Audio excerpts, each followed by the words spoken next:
15 अप्रैल 2026 सभी बिहारियों के लिए एक बहुत बड़ा दिन था, क्योंकि इस दिन बिहार को एक नया सीएम मिलने वाला था। लेकिन कुछ ही पलों में इनकी खुशियां खत्म हो गई, जब इनको पता लगा कि बिहार की राजगद्दी पर एक क्रिमिनल बैठेगा, जिसके ऊपर मारपीट, फर्जी वोट डलवाना और मर्डर जैसे क्रिमिनल केसेस फाइल्ड है, जो किसी सदमे से कम नहीं था।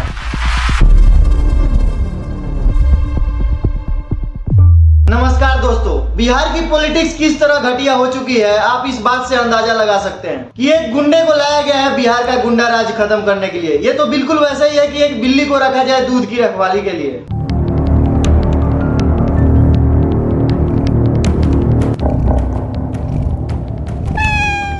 आप लोग इनको तो जानते ही होंगे। इनका नाम है सम्राट चौधरी उर्फ राकेश कुमार। ये बिहार के मुंगेर जिले से आते हैं। इनके पिता शकुनी चौधरी 7 बार विधायक और 1 बार सांसद रह चुके हैं, और इनकी मां भी 1 बार तारापुर की विधायक बनी थी। और इनके बार जीतने का मुख्य कारण था लौकुश समीकरण जातिवाद, जिसके बदौलत नीतीश कुमार पिछले 2 दशकों से मुख्यमंत्री पद पर बने हुए थे। तो अब यहाँ सोचने वाली बात यह है कि जिसका पूरा फैमिली पॉलिटिक्स में हो, घर का अच्छा सपोर्ट हो, वो आखिर 7वीं तक कैसे पढ़ा हो सकता है? क्योंकि प्रशांत किशोर और ना जाने कितने नेताओं ने ये तक दावा किया कि इन्होंने पढ़ाई नहीं किया है और डिग्री खरीदा है। 7वां फेल है। हर तरह का कर्म कुकर्म ये आदमी किया है, उसको आप मुख्यमंत्री बनाए हैं। आप फिर कहते हैं कि बिहार में कानून व्यवस्था नहीं सुधर रहा है। अरे भाई, अपराधी प्रवृत्ति का आदमी अगर कुर्सी पर बैठेगा तो वहाँ राम नाम थोड़ा जपेगा, अपराध तो बढ़ेगा ही बढ़ेगा। मेरी मानो तो इसका एक बहुत बड़ा कारण है बिहार का एजुकेशन सिस्टम, जिसमें बच्चों को ये तो पता है कि 10th और 12th करना है, लेकिन उसके बाद ये नहीं पता है कि आगे क्या करना है। फिर जिन बच्चों को फैमिली सपोर्ट नहीं मिल पाता है, वो दिल्ली, मुंबई, गुजरात जैसे शहरों में काम करने चले जाते हैं। लेकिन जिनको सपोर्ट मिलता है, उनमें से अधिकांश लड़के गांव के रंगदार बनते हैं, और ऐसे ही लड़के आगे जाके गुंडा और फिर नेता बनते हैं। एसोसिएशन फॉर डेमोक्रेटिक रिफॉर्म्स के मुताबिक 2025 में 243 विधायकों में से 130 विधायकों पर पहले से आपराधिक मामला दर्ज है, और 2020 विधानसभा चुनाव के दौरान 241 विधायकों में से 163 यानी कि 68% विधायकों पर पहले से आपराधिक मामले दर्ज थे। अगर बात करें इनकी फाइनेंशियल कंडीशन या बैंक सपोर्ट की, तो 2025 में 243 विधायकों में से 218 यानी कि 90% विधायक करोड़पति थे, जबकि 2020 में 241 विधायकों में से 194 यानी कि 81% विधायक करोड़पति थे। अगर बात करें इनकी एजुकेशन के बारे में, तो 84 विधायक ऐसे थे जो कि 5वीं से 12वीं तक की पढ़ाई किए थे, और 147 विधायक ग्रेजुएट और साथ ही ऐसे थे जिनके पास कोई डिप्लोमा या डिग्री था। और सम्राट चौधरी भी इसी लिस्ट में आते हैं, क्योंकि 1999 आरजेडी राबड़ी देवी के सरकार में इनको पहली बार कृषि मंत्री बनाया गया था, लेकिन उम्र 25 वर्ष से कम होने के कारण इनको उस पद से हटा दिया गया। फिर 1995 में कांग्रेस प्रत्याशी सचिदानंद सहित 6 से 7 लोगों की हत्या कर दी जाती है। आपने एक अपराधी को मुख्यमंत्री बनाया। हम डंके की चोट पर कहते हैं, डरते नहीं हैं। कोई हमसे कहा, भैया सम्राट चौधरी मुख्यमंत्री बन गया, जरा संभाल के बोलिए उसके खिलाफ। अभी कैमरे पे बोल रहा है, एकदम 1 नंबर का पक्का अपराधी आदमी है।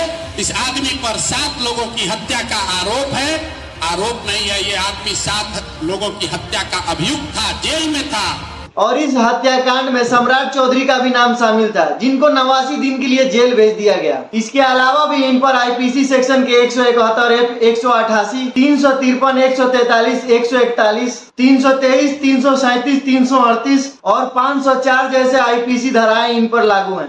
एक वीडियो में तो ये विधानसभा के अंदर बैठकर खैनी खाते हुए दिखाई देते हैं।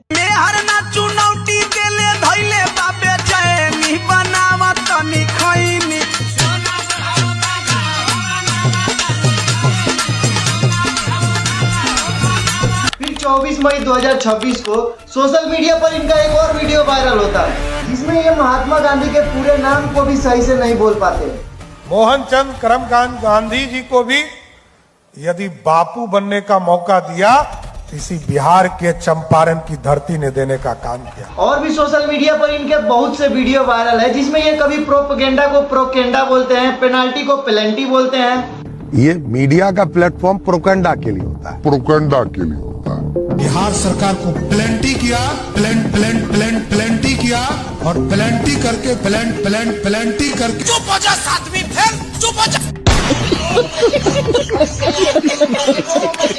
फिर 28 जनवरी 2026 इनको बिहार का उप मुख्यमंत्री बना दिया जाता है और डिप्टी सीएम बनने के 11 दिन के भीतर ही इन्होंने एंटी अतिक्रमण बुलडोजर अभियान चालू कर दिया, जिसमें उन सभी दुकानों या घरों को हटा दिया गया जो कि सड़क के किनारे या फिर सरकारी जमीन में थी। मन सपना के महल बनावे, मन सपना के महल बनावे दुनिया। लेकिन जिन लोगों का दुकान तोड़ा गया उनमें से कई लोग ऐसे थे जिनके पूरे परिवार का पेट भरने के लिए वही दुकान सहारा था।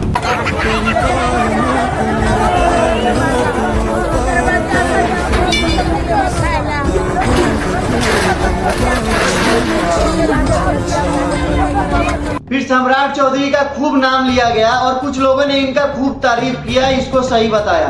मेरी मानो तो ये तब सही था कि दुकानों को हटाकर एक दूसरी जगह शिफ्ट किया जाए और जहां से अतिक्रमण हटाया गया है वहां फिर दुकानें ना लगाने दी जाए। अभी आप देखोगे तो उन सभी जगहों पर फिर से दुकानें लगा दी गई हैं जहां से सम्राट चौधरी ने अतिक्रमण हटाया था। इन्होंने एक बार फिर से पूरे बिहार वासियों को मूर्ख बनाया और फालतू का परेशान किया। आपको याद ही होगा कि आज से 54 दिन पहले भोजपुर के भरत तिवारी का बिहार पुलिस द्वारा इनकाउंटर कर दिया गया।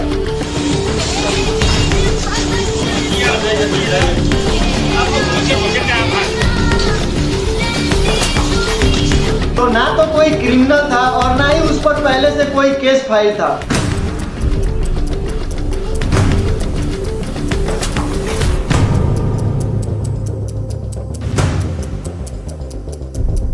बस वो बाढ़ से परेशान होकर बिहार के व्यवस्था पर सवाल उठाया था और फिर भी उसको 5 गोली मारा गया जब उसने सरेंडर कर दिया था। एनकाउंटर से एक दिन पहले सम्राट चौधरी का एक वीडियो सामने आता है जिसमें वो बोलते हैं कि कोई अपराधी यदि हमारे पुलिस को चैलेंज करता है, अब कल एक मैंने देखा वीडियो, मैं अभी सवेरे से चिंतित था कि मेरे ही पुलिस वाले को कोई हथियार दिखा रहा है और पुलिस कार्रवाई नहीं कर रहा है, तभी डीजीपी साहब ने बताया कि वो मानसिक रूप से बीमार है सर। इसका मतलब साफ है कि इस व्यक्ति ने सिर्फ और सिर्फ अपने ईगो के चलते उस निर्दोष भरत तिवारी को मरवा दिया। आशा करता हूँ ये वीडियो आप लोगों के लिए इंफॉर्मेटिव रहा होगा।